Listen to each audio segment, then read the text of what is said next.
The pandemic has transformed the way we dress and the way we buy, but the wheels of the fashion industry haven't stopped turning, and fashion weeks are very much still the foundation of the sartorial calendar. Paris Fashion Week took place in March. Over the course of 9 days, no fewer than 94 labels revealed their latest collections to the world, not with in-person shows, but with films. Among them a short film from New York designer Tom Brown, who cast the US Olympic skiing champion Lindsey Vonn as the lead in a magical Christmas-themed adventure. Don't forget, this collection is for next winter. This digital iteration of Fashion Week is certainly calmer, with all films available at the click of a button.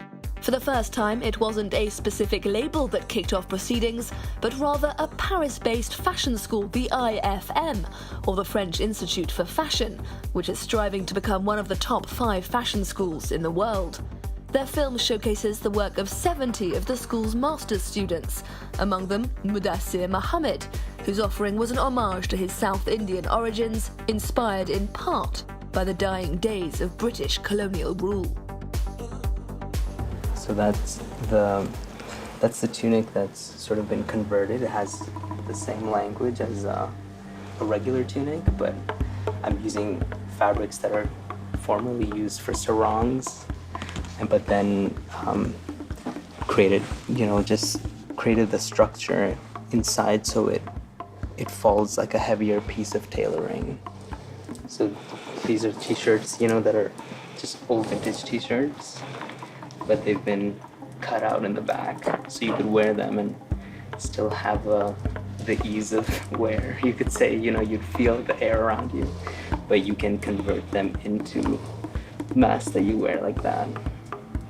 So that's something that's very common, especially amongst construction workers, is that when they don't have access to face masks or things. Suye Kim is from South Korea. She loves structure and works on bags. This kind of bag, when you open it, it totally changes shape.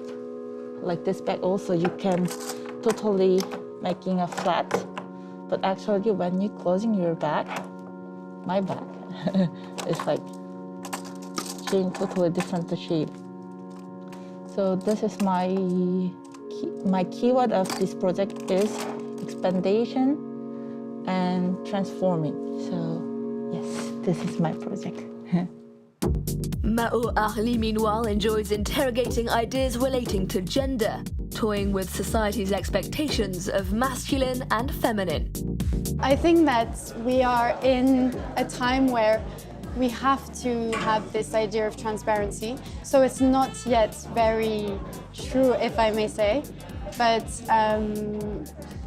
for me, we're getting into the reality of things. So I think that people are tired of fake things, fake images, these clean adverts where models are pretty. I think we need diversity, we need real people, and this is what I'm all about.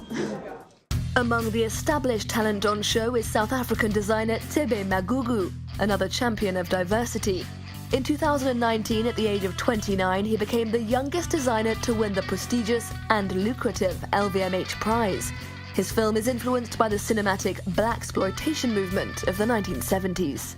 Historically, I think Black people have always been portrayed as victims somehow, and with this film, I think one of the things we wanted to make sure is that everyone is a hero, and can be portrayed as a hero, and they have, all the women in the film have this sort of sense of self-agency and autonomy, instead of playing up Black victimhood, as it were. I think the times are certainly changing, as more sort of representation of individuals, of Black people, is coming to the fore.